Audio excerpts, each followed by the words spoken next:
Yes, we can start. Start, Father? Yep. Okay. A very good evening and a warm welcome to our usual Saturday programs. And for today, we have the topic for today is facing challenges. In our panelist, we have our rector, Dr. Father Joby Joseph, who's also the HOD of the Value Education Department, Miss Bettina Lingdo, who is our guest for today, Miss Duffy Karmujai from the English department as well. As we begin today's program, we would like to invoke upon God's blessing, and for that, I would like to request our Father to kindly lead us in prayer. Marlene. Dear friends, as we begin this wonderful opportunity of listening to Bettina Lingdo, we are going to listen to a reading from the Holy Bible. We are going to read Psalm number 8. It speaks about wonders that the Lord does for us. I'm sure when we look around, we find a world that God has created so good. But maybe when we look within myself, within into our own hearts, we feel others are blessed better than me. But when we look towards God, we find God has a purpose in everything and He does the best. And that is the purpose with which we begin and we turn to the Lord. Let's place ourselves in the presence of God, Father, Son, and Spirit. We listen to the Psalm number 8. This is a psalm saying the wonders of God. O Lord, how excellent is your name in all the earth, who has set your glory above all heavens. When I consider the heavens, the work of thy fingers, the moon and the stars say that you arranged. What is that, we human beings, that you are mindful of us? We who come and vanish tomorrow. You have made us a little lower than the angels and crowned us with glory and honor. You give us dominion over the works of your hands. You have put all things under our feet. O Lord, how excellent is your name in all the earth. God our Father, we thank you for all the opportunities, blessings that you give us. Very often, Lord, we have looked within, felt not ungrateful towards you and towards the world. But Lord, when we look deeper and when we look at you, we realize that we are blessed in your way and you know the best for us. And through our own challenges that come before us, we are called to face life, to look at you and to give glory to you. Lord, we pray for this day. We pray for all our students. We pray especially for Bettina Lingdo, who will be with us, sharing the session. We pray for Ma'am Arlene, Ma'am Duffy, and all of us and the Department of Value Education and all the students and people who are attending this. May this session on facing challenges, may it inspire us. May the person, Bettina, with challenges that are before her, how she has gone ahead, captured, and stands as an example for us. Lord, bless us, bless this program, and bless all of us. In your precious name, Jesus, we pray. Amen. Thank you so much, Father, for those prayers. I would also like to extend my warm welcome to all the viewers who are viewing us and who also wait very eagerly for this particular program every Saturday. Now, to introduce our guest for today, I would like to call upon Ms. Duffy Karmujai to kindly introduce our speaker.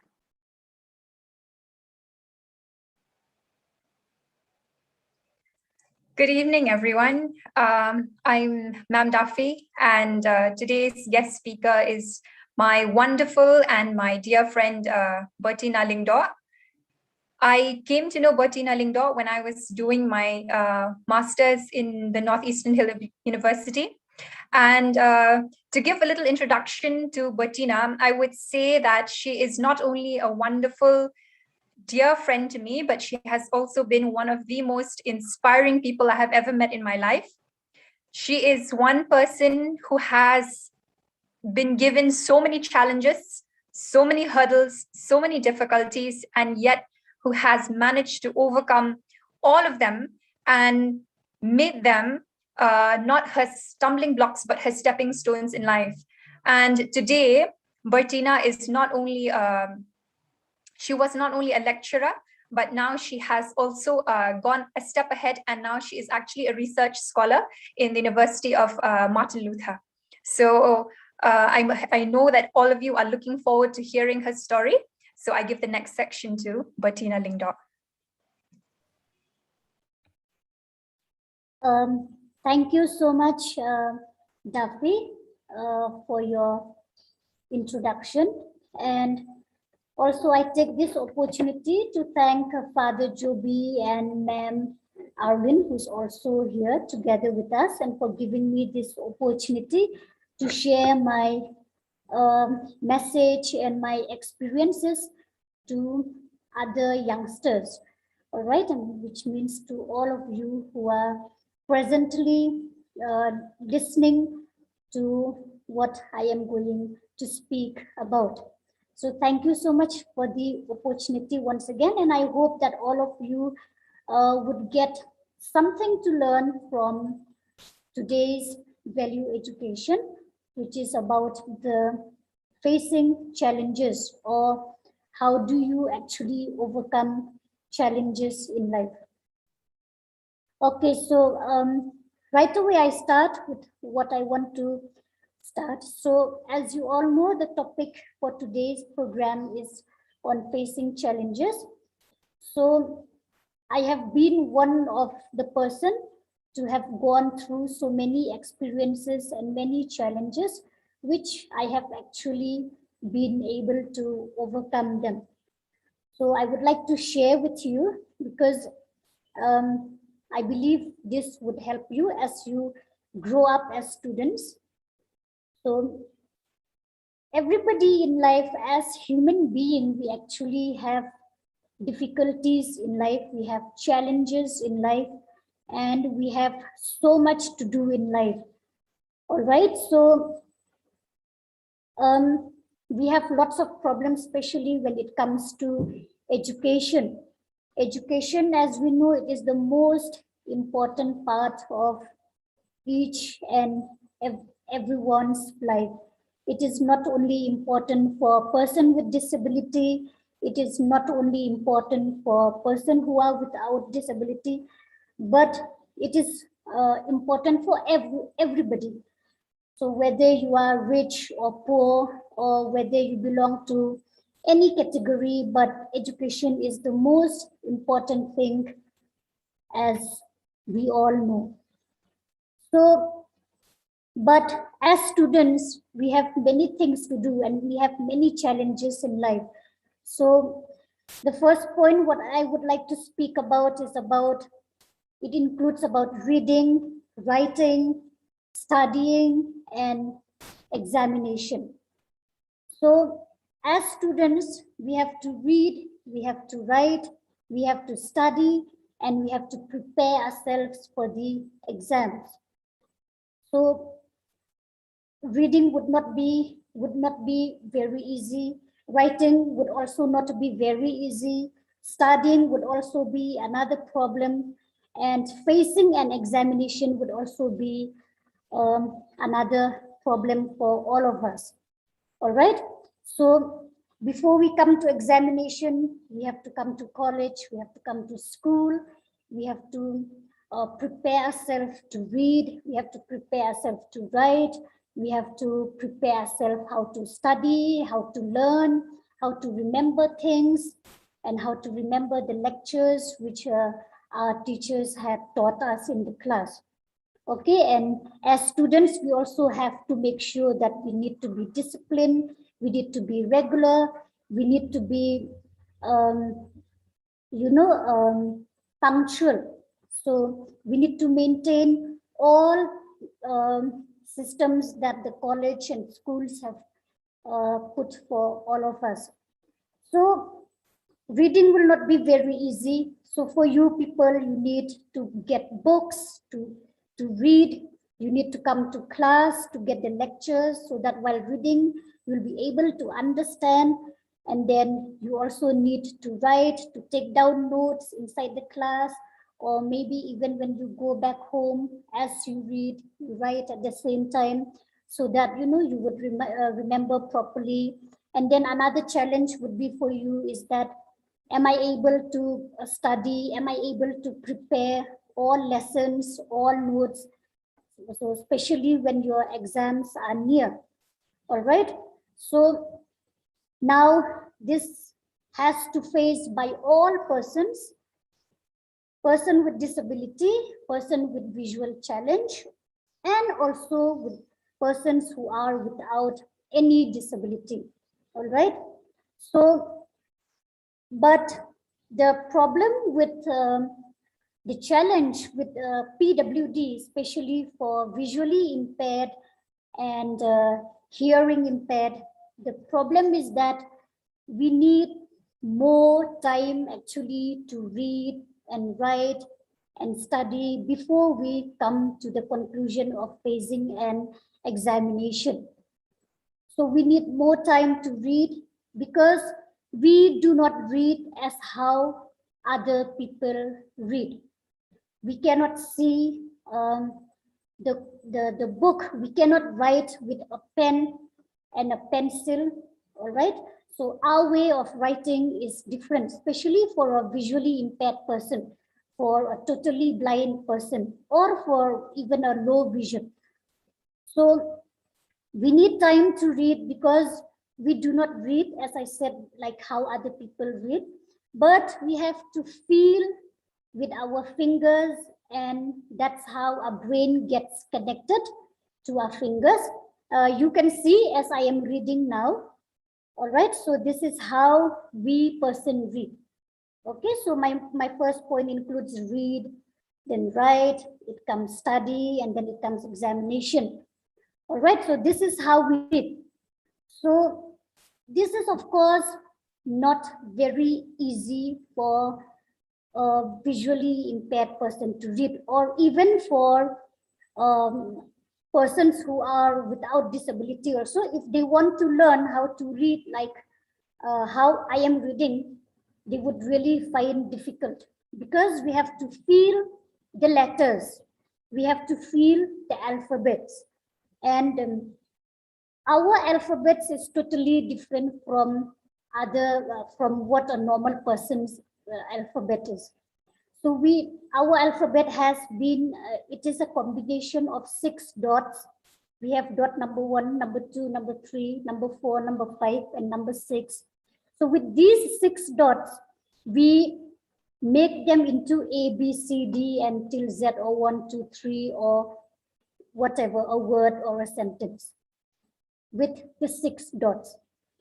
So this is a problem for us because we have to feel, we have to get used to it, and we have to understand the letters, and then we'll have to connect these letters to our brain, or words, or sentences, or lines, and then remember, and that's how we prepare for our examination.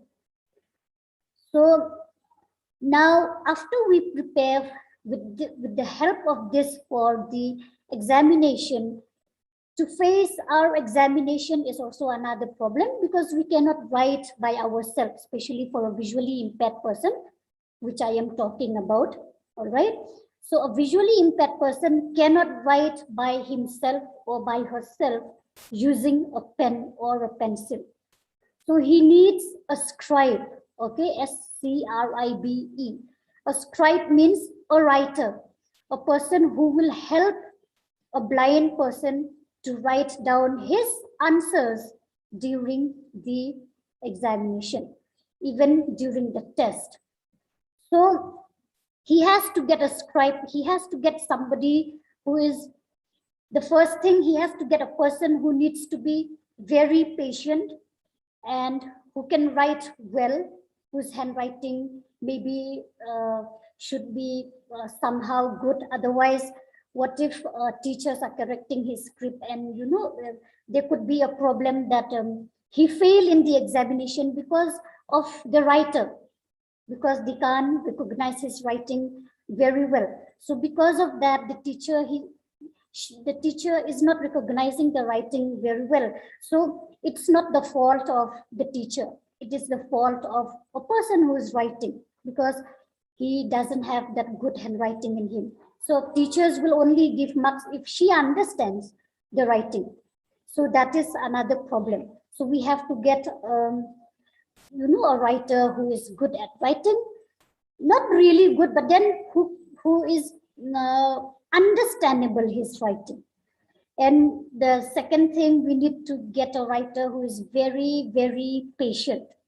Because when you deal with a person who is totally blind, he has to dictate to you, or she has to dictate to you. The writer has to read the question to the a blind person, and the blind person will think of how to dictate the answers to his writer so that his writer can write.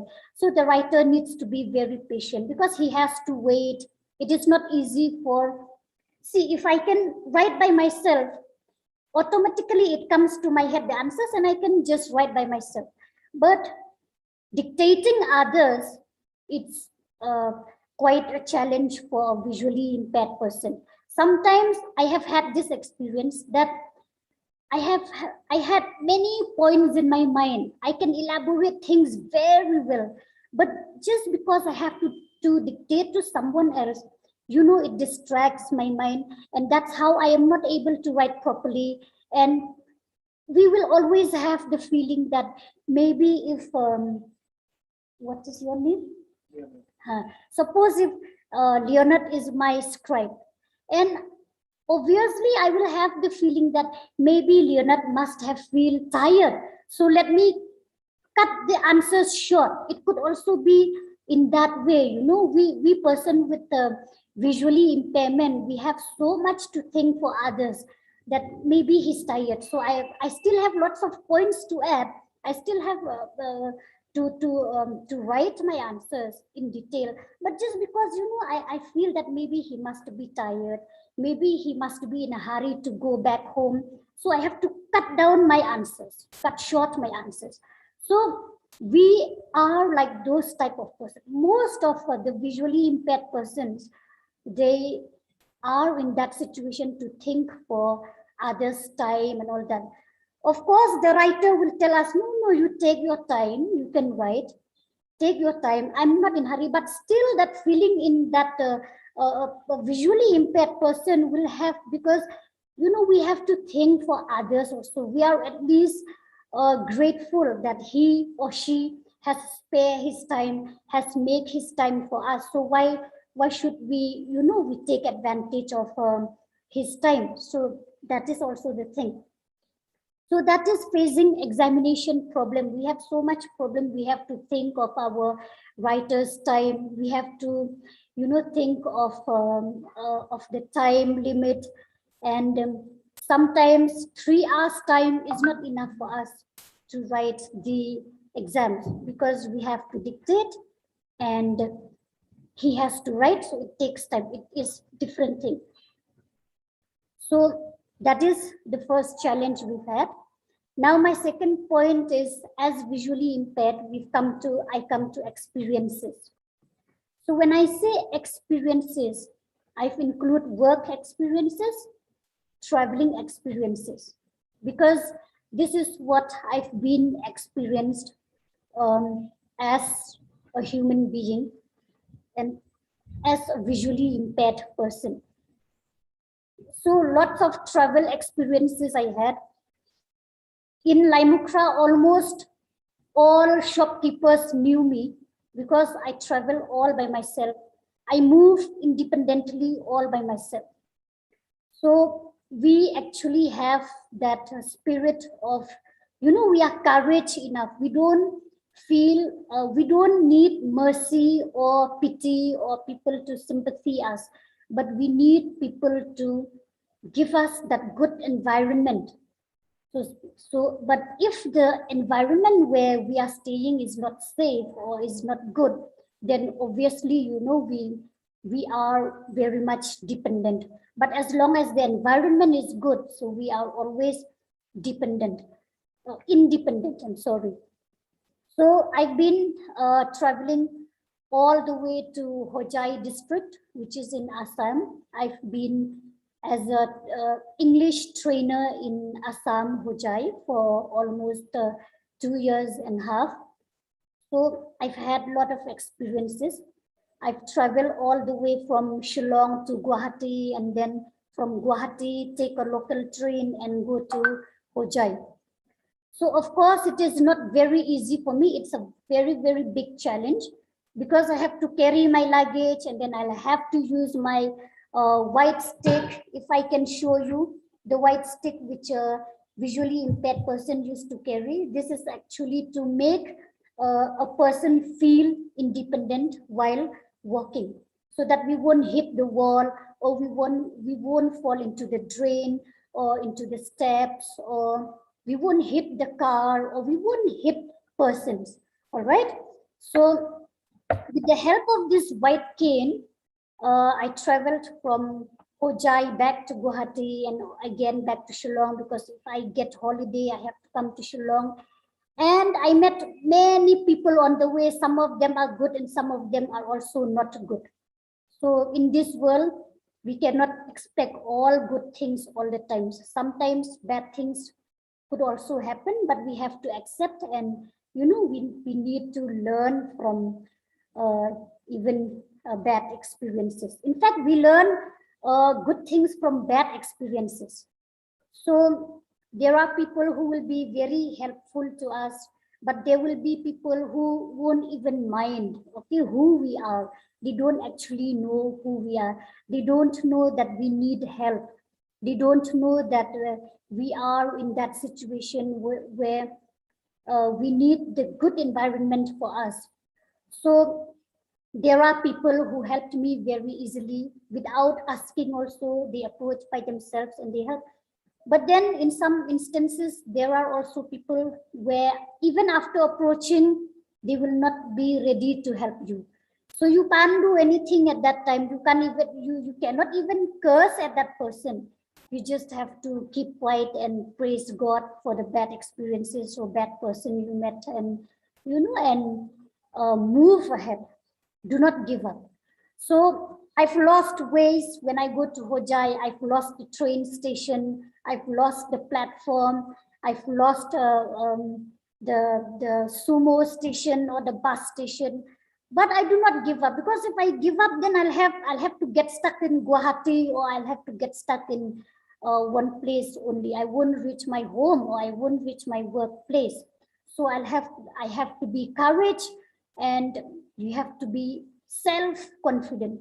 If you know that you are doing the right thing, there's nothing that will stop you from reaching your target.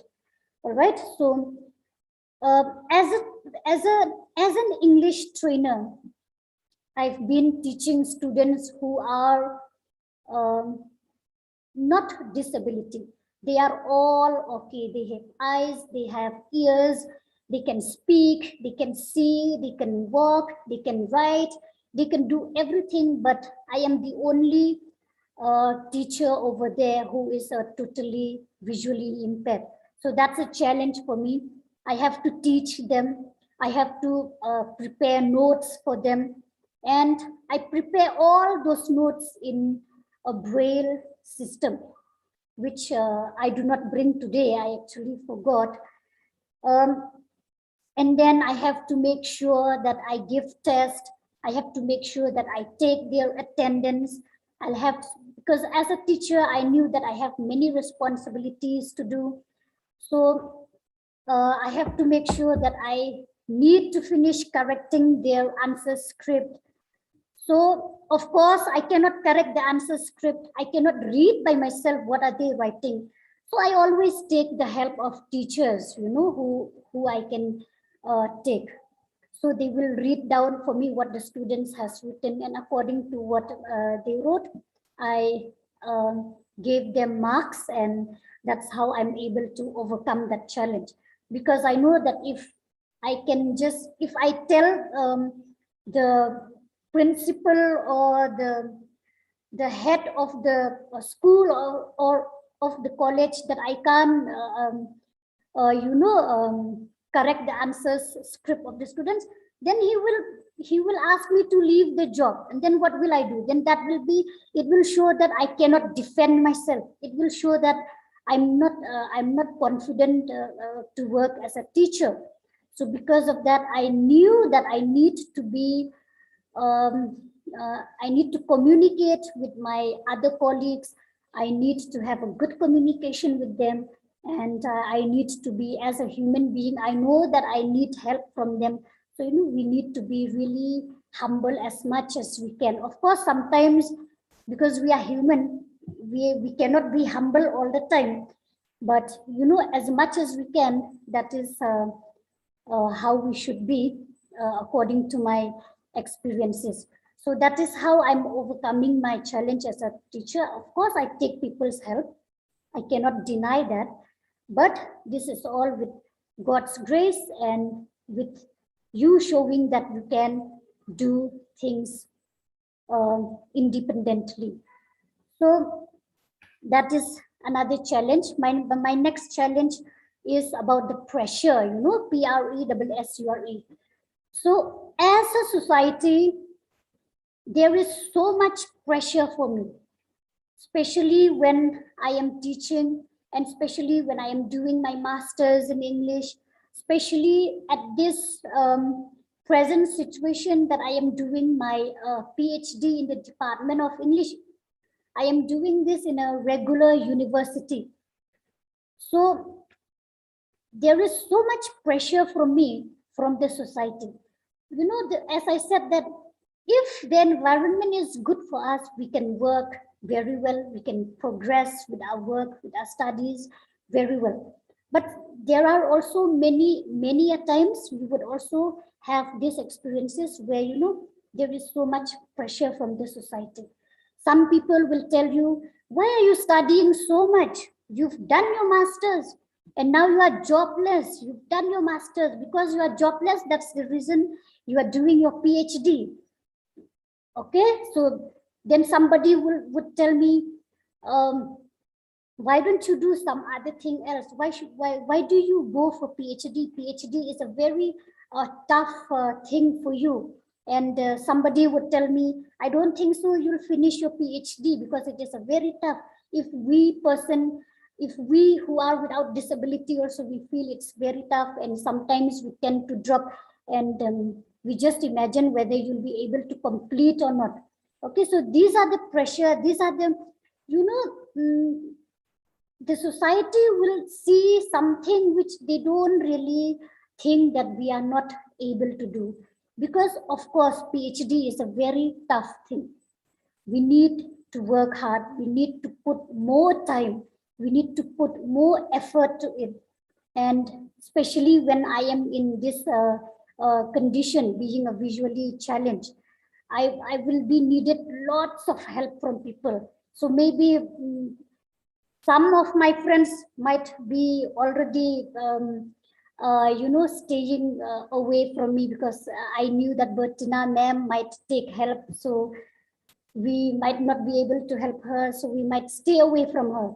So I have come across some people who are like that, but still I don't mind. It's not their fault. Okay, we cannot say that it is their fault or it is their mistake. This is all because the society where they are living, and because the main reason is that they are not fully aware of persons with disabilities. And while I was working in Assam also, there are many people telling me that, why do you go to work in Assam? Why are you not working in Shillong? So, in Khasi, we used to say, Inkong Shillong Mat, which means we don't like our own language, we don't like our own customs, rituals, or our own culture. That's the reason I move out.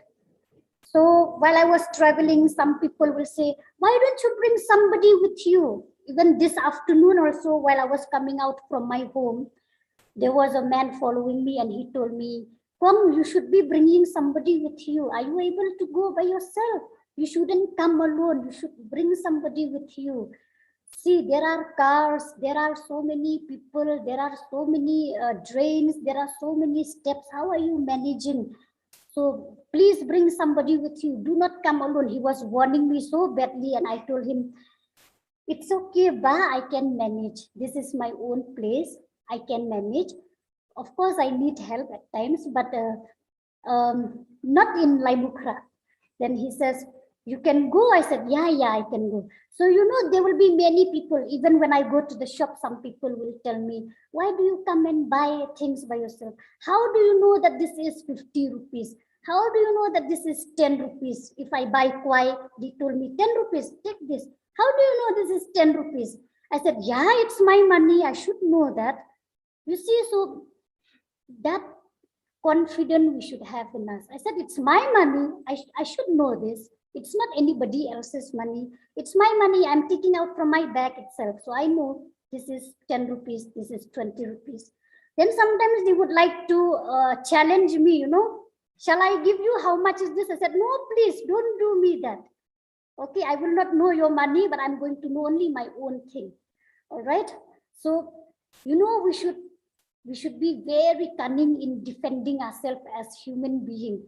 No matter what, whether you are a person with disability or not, but you should be very cunning in,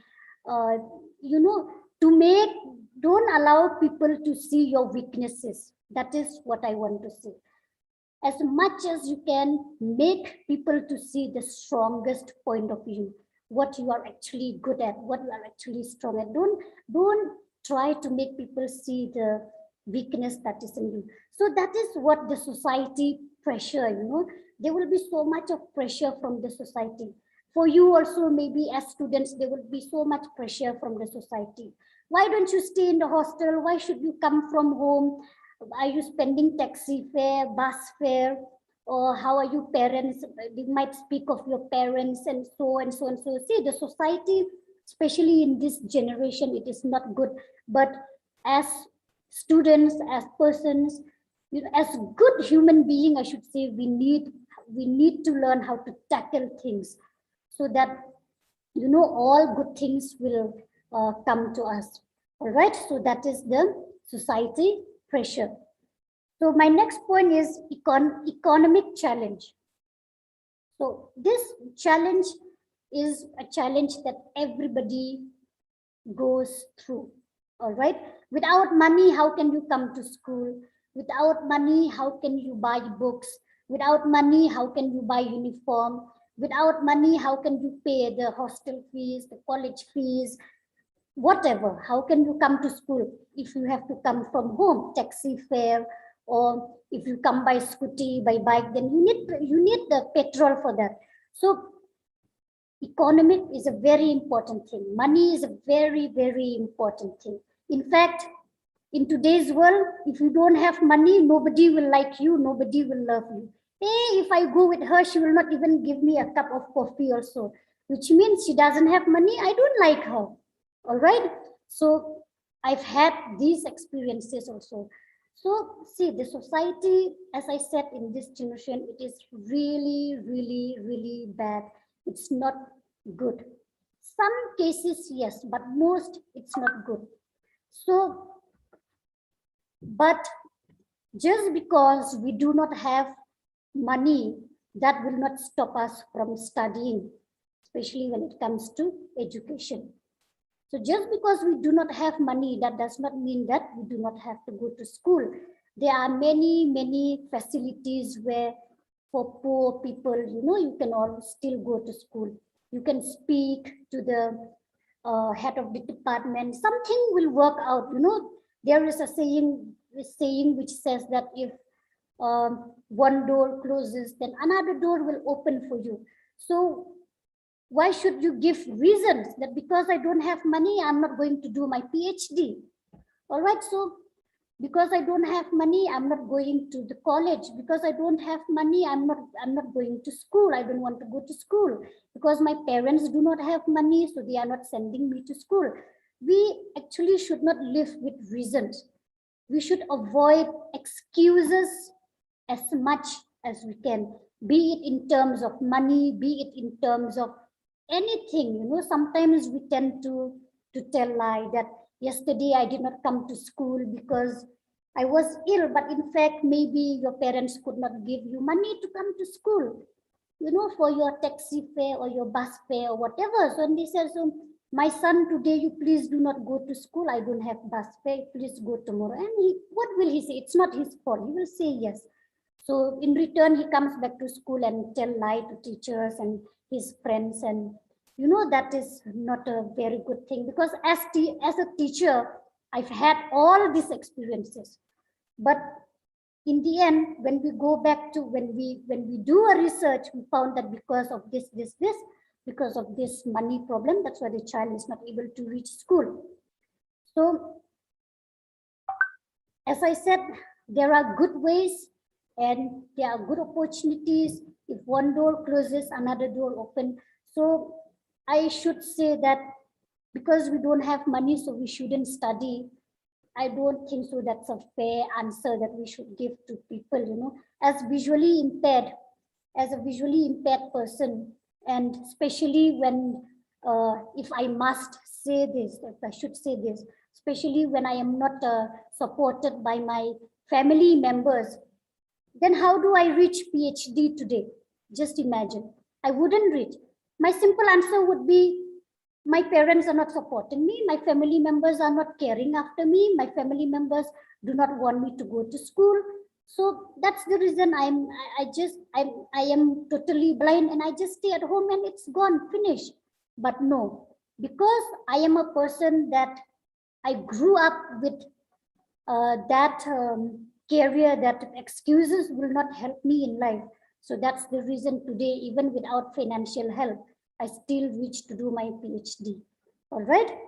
So my next point is use of technology with various apps. So with the help of technology, especially in this generation, we can even attend schools, meetings, colleges, whatever, from our own home. So technology has made our life actually very, very easy.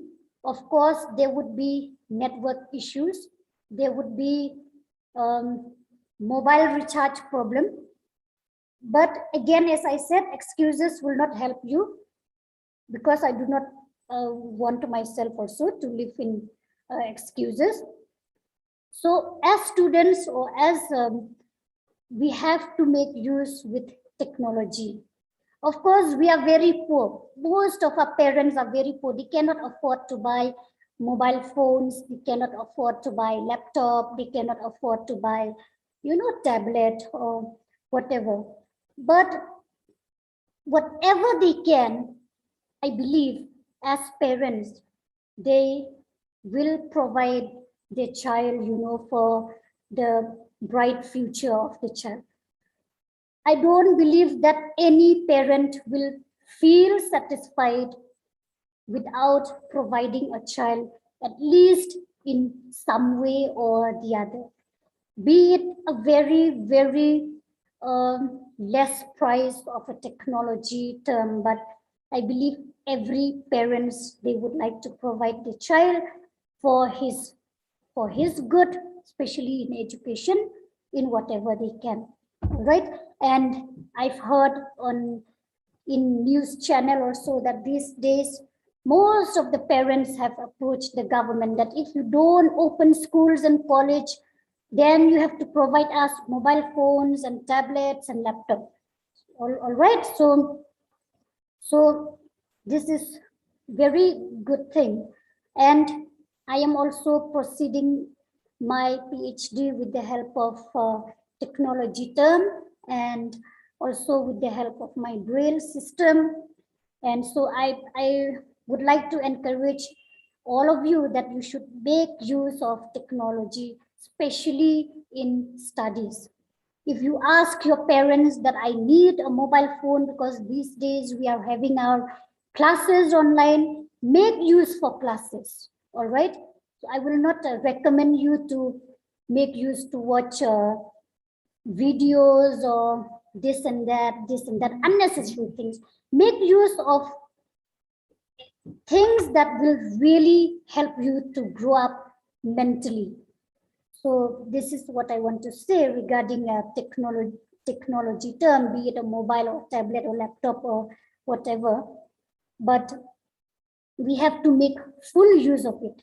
Do not misuse with this technology term, because with social media, anything can happen. All right, we can spread good news, we can spread bad news.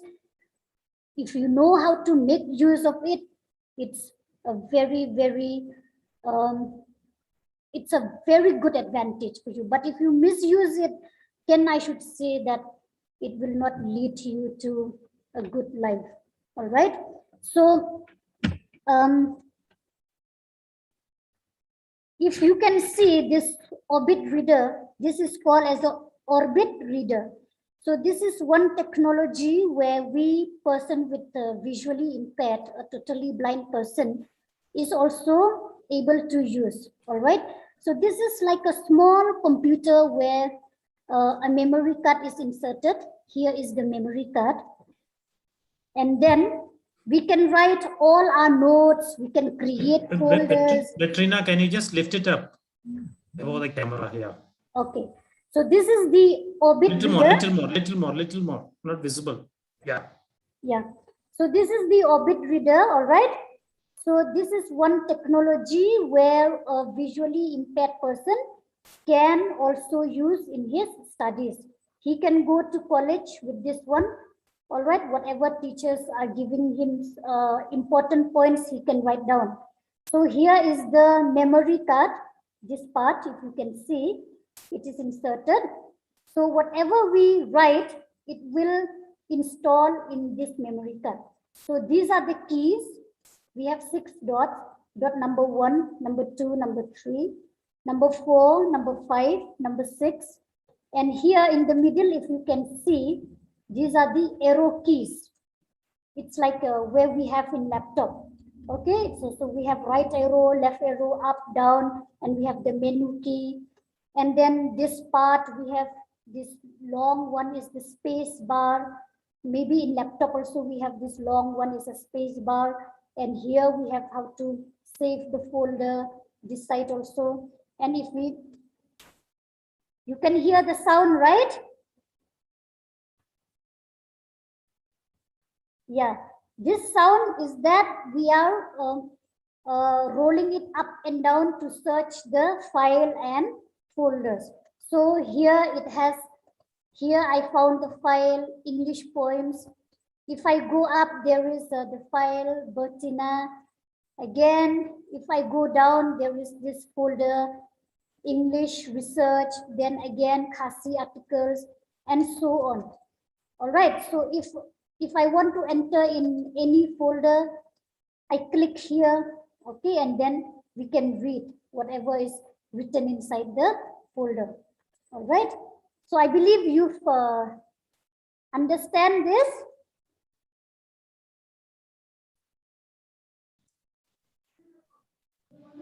Okay, so with that technology, I just want to tell you that technology has supported us, all of us, in a very good way, right? So I cannot carry such a very big thing to class, and I can only carry this small thing and work out. Yeah, okay, so we need to make good use of technology, then only we'll be able to work well. Okay, so my next point is that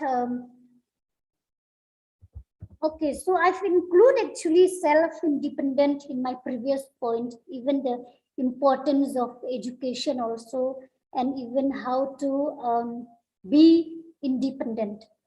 So as persons, if you can do everything by your own self, then why not do everything by your own self instead of depending on your parents or on your teachers? Of course, teachers and parents and friends will always be there to help you when you are not able to do things on your own. But it has to be in a way that it is meaningful. You know, sometimes it is meaningless, but still our parents and teachers and friends and elders still need to do for us. But in fact, it is a thing that you can actually do by your own self. All right. So please take education as the first priority in life, because I found in these days, most of us, we do not want to study. We do not have the interest to study. So, because education is the only way where, you know, you can proceed with your life. All right. So please knew that education is a very important thing in our life. It is a very, very important thing. Do not, if you have any problem wanting to drop your studies, wanting to drop your college or your school, I believe you should approach somebody who is able to help you with that, other than dropping your studies. You know, if you are progressing very well in your studies, then suddenly if you drop, then there will be people telling that he's grown up, it's his choice. If he knew that education is important, he should study. Otherwise, we cannot force him. But actually, in most cases, they have some problem with them. That's the reason they drop the studies. Without having a problem, who will drop the studies just for the sake of dropping the studies? They have some problem. But the fact is that they can't really share with their teachers, parents, or friends, or whoever, and that is a very bad thing as society. So I believe as a good society, as a good community, we should work together, you know, to make a person speak out of his problem. All right, what is his real problem that he doesn't want to study? Because we can see that he's getting very good marks in studies. Sometimes maybe he's the topper of the class, and suddenly he says that I'm not going to come to class, I'm dropping my studies. So whose fault? It could be many reasons: society's fault, environment's fault, it could be the teacher's fault, it could be his parents' fault, it could be anybody's, it could be maybe he was tempted. All right, but as a good society, as a good community, we should work together and have and you know, create that ability in us, that how should we do to make a person speak out of his problem. Because you know, it is not good for him or for her to drop her studies, especially when we knew that she's very good in studies and her future is really, really good. All right. So as students, please go today after this class, you can always sit and think of the importance of education. All right. You should think, why are your parents sending you to school? Why are your parents sending you to higher studies? Because they knew that this is a competitive world. Some of us might say that even if I study, I won't get a job, I'm jobless. But you know, that is not the reason. This is actually a competitive world. We need to compete with each other. And the more you have that competition in you, the more you become a good human being. And the more you will be satisfied, even if you have to, even when you, you know, see, without committing yourself, you will never be satisfied. The only thing is that you need to commit yourself. You need to give all your efforts and dedications. Then only, you know, at the end of the day, you will say that I am satisfied. All right. So do not take that, even if I study, I won't get a job. I'm done with my graduation. I'm done with my master's. I'm done with my PhD, but I'm not getting a job. That is not the good thing. Make use of the talent that you have. You might have a very good talent. Maybe you can sing very well. Maybe you are good at handloom or handicrafts, or maybe you are good at technology term. So make use of those, and you know, they can always be the best part in your life. So according to me also, I'm very good in writing, and I am actually improving myself in writing. That's the reason I take PhD as my career. So because why? It will help me to improve myself in the field of writing. And that's the reason I make use of my talent that I have. And I write articles for Nongsan Hima newspaper, the local Khasi newspaper. I used to write articles. For those of you who used to read, you will come to know about my name over there, Bertina Lingdo. So you can always read. So that is how we go on with our life. You know, we do not have that feeling that because I'm so much qualified, still I am jobless. Think of what you are good at and make use of that, and that will be the best part of your life. And you will also be satisfied. It might be a very little thing that you will, a very, very little thing that you might earn in life, all right? But if you do it by your own self, with your own efforts and dedications, with your own sweat, you will really be satisfied. I am experiencing this even at this moment also. All right. So education is important. Please remember this. So what I want to speak to you last but not the least is my message to all of you as students. All of you, please, above all these challenges that you might come, read, write, study, facing examination. Some of you, you might say that I'm very tense to go and face the exam. I might forget everything what I've studied. Be confident. If you have worked hard, if you have really be true to yourself, you will never fail. You will always pass. All right?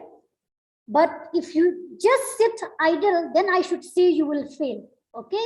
But as long as if you don't sit idle, you make use of your time, you make full use of the technology that is given to you, you make full use of every opportunity that is given to you, and with grateful, okay? Don't just make use, at the same time, be grateful. Then you will really be a good human being, more than what I am today also, all right? So of all the challenges that you might come through, please do not give up. If you fall down once, get up 2-3 times.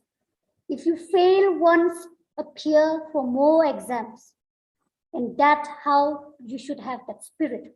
I have failed in my UGC net for 3 to 4 times. Still, I am competing now. So please take this example of mine, all right? I have failed in so many exams. Imagine in nursery, I've been 3 to 4 years because I'm too lazy to read and write. I don't want to read, I don't want to write. Teachers have to back me up always. Teachers have to beat me always. Teachers have to scold me. Teachers have to punish me. They don't give me dinner. I have to sleep without dinner. But, you know, keep doing, keep trying. I know that I'm very weak in studying. I know that I'm very weak in writing and reading. I know that I have to improve many, many things in my life. But do not look at your weaknesses. Please look at what you are actually good at. And be grateful for every little thing that you have in life. Do not be grateful, do not want to be, you know, like I'm like this and you are like that. Do not have any feeling for, I mean, do not look upon each other, especially as friends, as students. Help each other, encourage each other. All right, but you cannot help that person in the exam. Okay, if I say help each other means that should not be during exam time. Exam time is a it is your own intelligence, it is your own hard work, it is what you have prepared, it is what you have to what you have actually worked hard. So exams time you cannot help, but you can help in the other things else. All right, you can help him how to study better.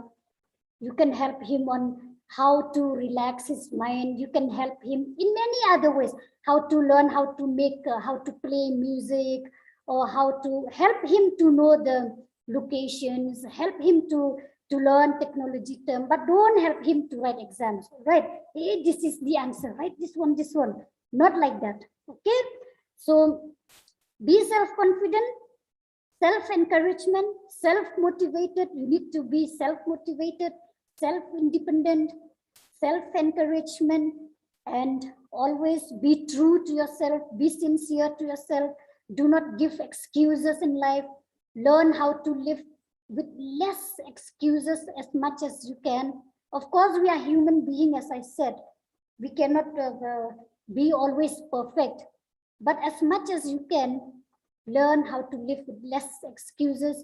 Do not live with reasons, and do not give up things in life. If you see that you are weak at writing, try to improve yourself in writing. If you feel that you are weak in reading, try to improve yourself in reading. If you feel that I have a talent in singing, but I am not good, then try to improve that singing in you, or dancing, or drawing, or painting, or whatever. All right. So this is all from my side. If you have any questions, then you can ask. Thank you so much, Ma'am Bettina. It was a lively session, and you have shared your experience, your expectations from us. You have also shared that few things that we need to take back home, not to give excuses, reach out for help, as well as reach out to those who need help, to be more independent, to become confident, and yet most important, to be grateful in life. I'm sure I have also learned a lot, and I've something that really touched my heart today is that don't just let society define terms for you, but you define your own terms. You have said so many things, and I would like to share some of the comments that the students have put out here. Pragya said that your story gave me a courage to face life consequences even much more. Much love to you. You are the strongest person I know. Anu said, you are just amazing, ma'am. Hats off to you. Keshika said, thank you, ma'am. You are truly inspirational. As I would like to request our participants, if they have any questions, they can put it on the chat box. I'm sure Ma'am Bettina will be more than happy to answer them. But a few announcements before we go to the questions, or as we are waiting for the questions. Attendance link plus feedback and e-certificate link will be shared to you towards the end of the program, which will be active only for 30 minutes. Please make sure that you fill that in. Our value education classes, till they start offline, will continue to be held every Saturday at 5:30 p.m. Only if there is a holiday, then we might not have the program, but otherwise it will continue this way. So please make sure that you participate in all of these programs and fill in your attendance sheet. Don't give excuses as much as you can.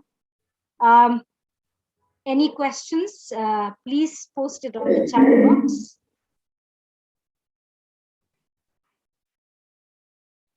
Ma'am Bettina, I would like to ask you, you shared your experiences and your expectations. How open are colleges to accepting, differently abled people?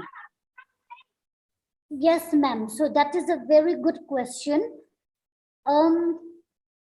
I've had challenges while taking admission, especially in the Cotton College, Guwahati University, because I was doing my graduation from Cotton College, Guwahati University.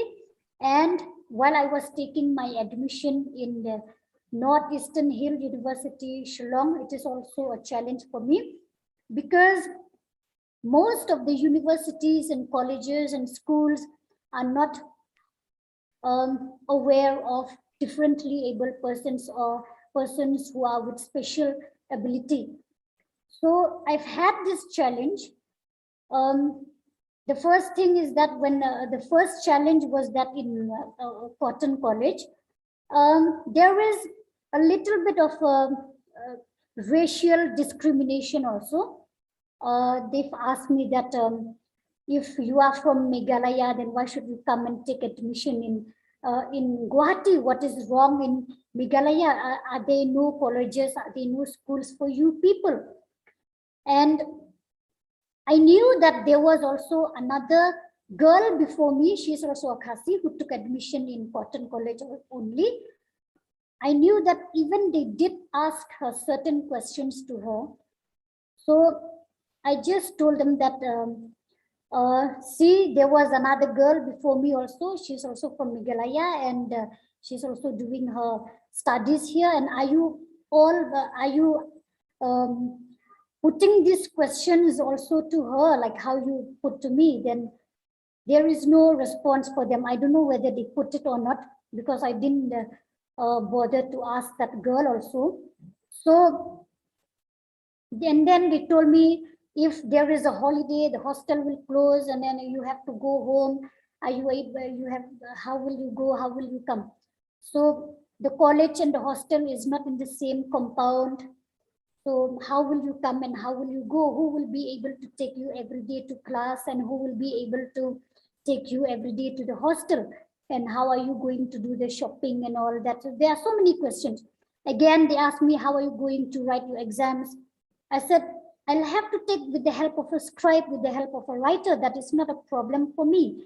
Even if I have to pay, I will pay for that scribe. I don't matter, because he has come for my need, so I don't mind. So why should I just take him for granted? So, and they told me that you are a Khasi and you've come to study here, you are from Shillong, so and so. And I told them, excuse me, there are so many people from Assam also who has taken admission in Shillong, and we didn't raise such questions to them.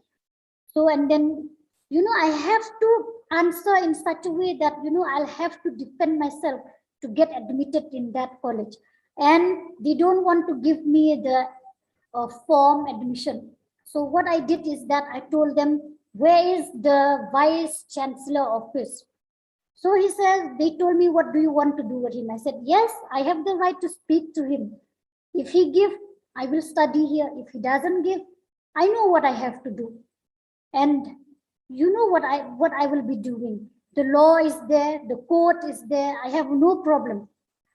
Then they told me, okay, we'll take you to the vice chancellor office. Maybe because I told them that the law is there, the court is there, they might be a little bit scared also. What if I really go to the law and so and so? So I went to him and I just said, sir, he said, yeah, I said, sir, these people are not giving me admission. He said, why? Then I told him that they told me that I am from Meghalaya, why they put certain questions on me, that why I did not study in Meghalaya, why should I come all the way to Assam?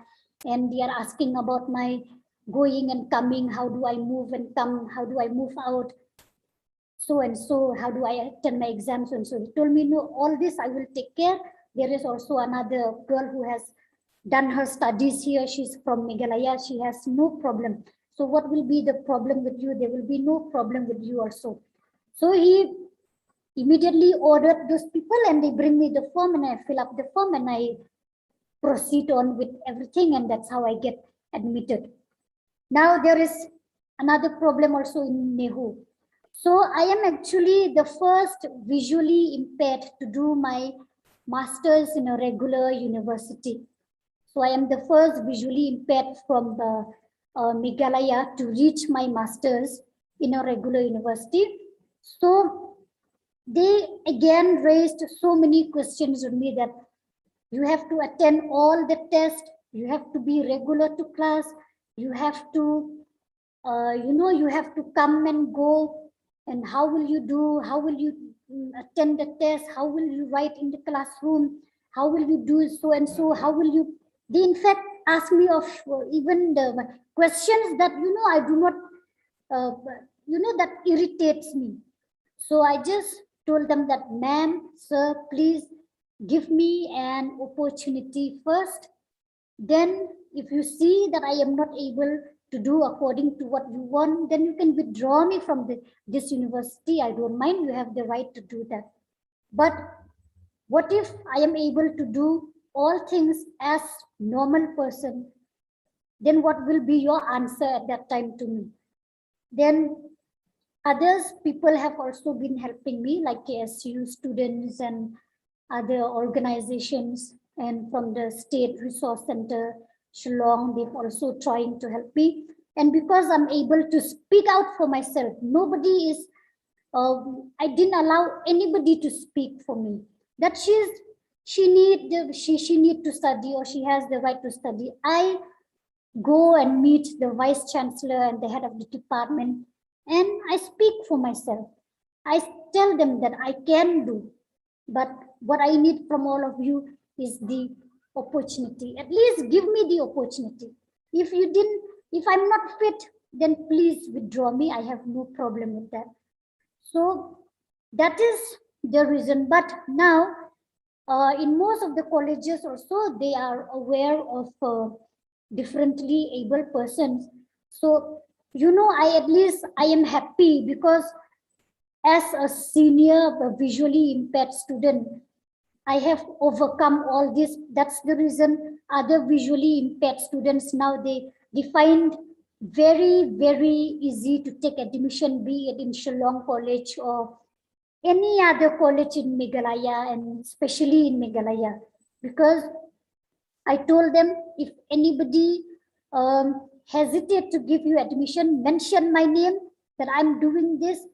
If she can do, why not we? Take my name and tell, if Bertina ma'am can reach this level, then why not we? All right. So that is my response to my friends. And yeah, I hope, ma'am, I am answering your questions. Yes, ma'am, you have answered my question as well as many other questions that have come up here. One question that has come up here is that, is there a lot of technology you use daily to help you? Yes, I use Orbit Reader, and I use a mobile phone, touch screen phone. So if you are wondering that,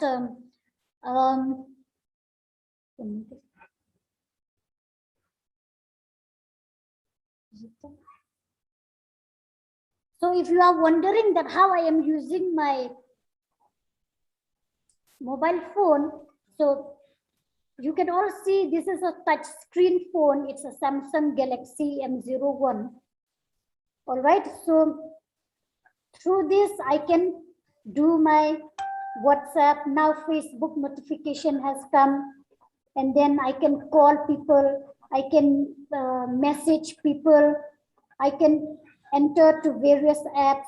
And this phone, we have to actually install Android accessibility suite, or the, a special software we call is an ETI Eloquent software. So with that help of that software, we need to install that software, and you will be able. Yeah. So it says Play Store.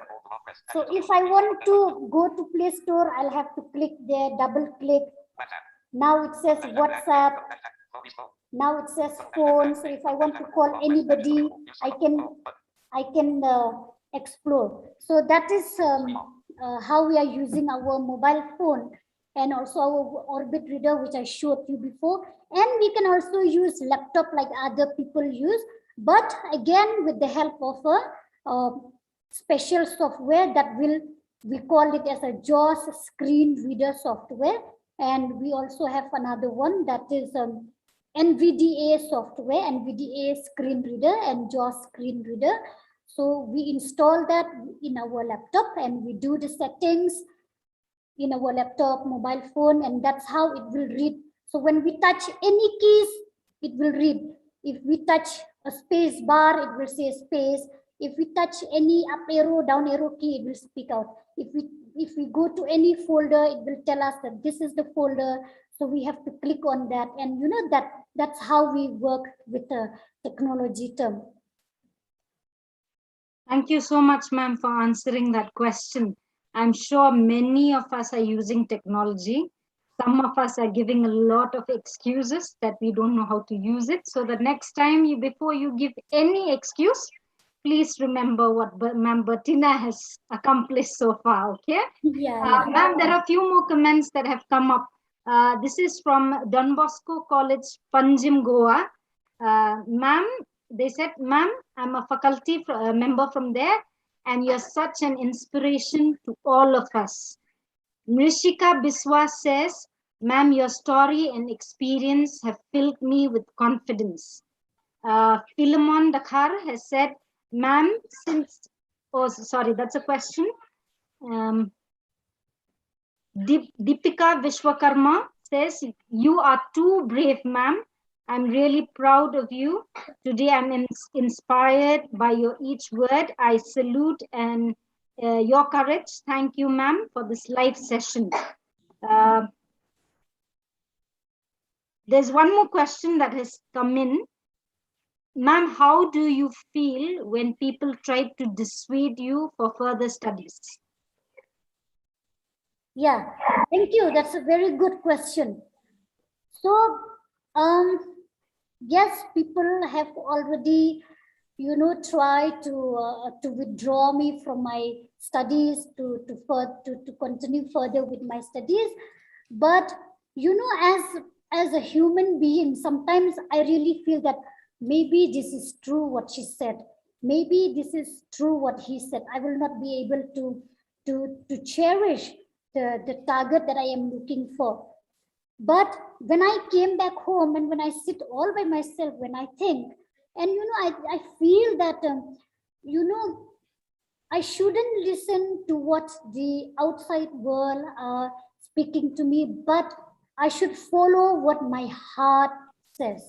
Okay, this is the time where I should follow what my heart says. So rather than listening to what people say, and rather than to what, because even my mind sometimes tells, oof, I'm tired to do this, I'm tired to study, I'm tired to work, I'm tired to go out, I'm tired to so many things.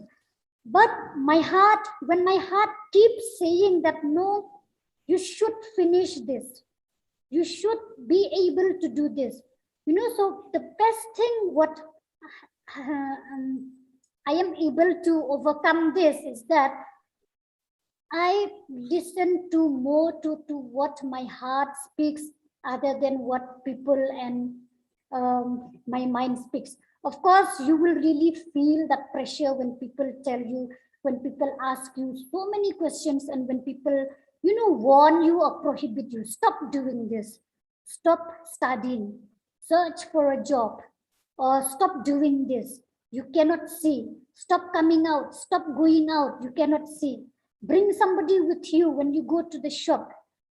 It is sometimes really annoying, but as I said, everyone, we are not same, all people are not same, we are different from each other, we are created by one God, but as a personality and inner character, we are actually differ from one another.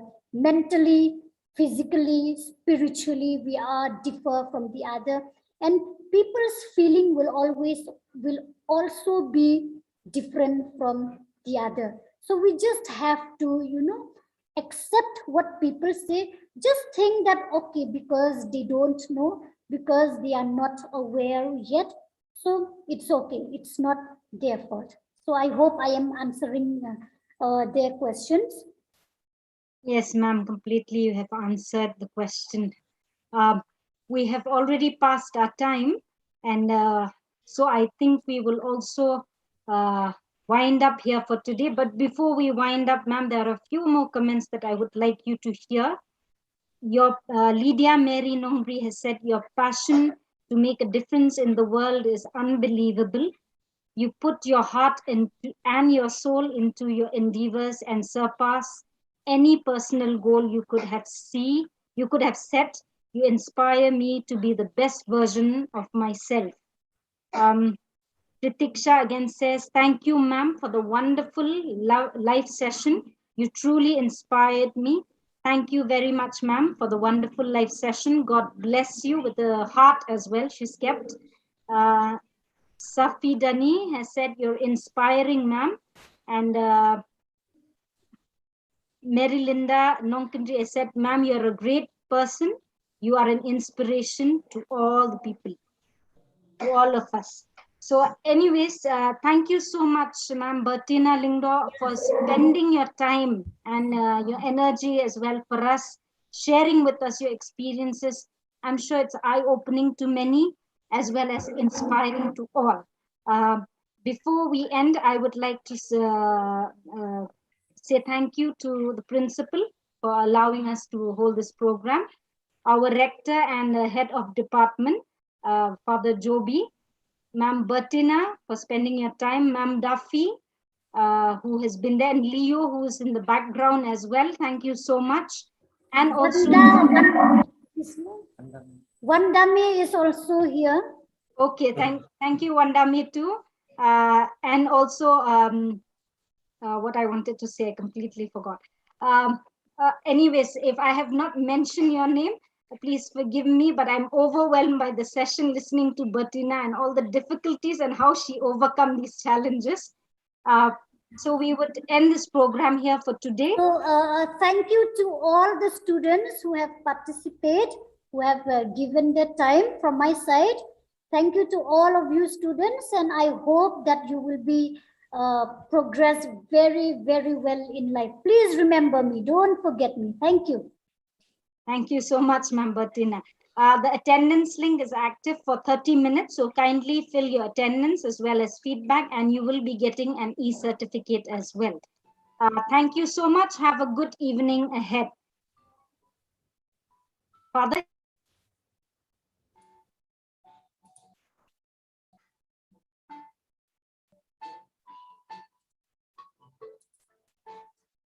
Father, anything else? Okay. Bertina, can you please stay video? Can you please on your video, and Ma'am Duffy also, so that we can take a screenshot?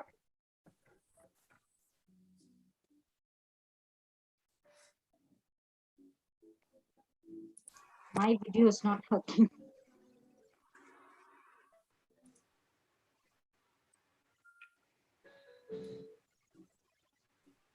Okay. Okay, fine. Thank you so much, everyone. Have a good evening ahead. Thank you. Thank you, Bertina. Thank you, ma'am. Thank you, Father. Thank you, Duffy. Thanks, Bertina. Bye-bye.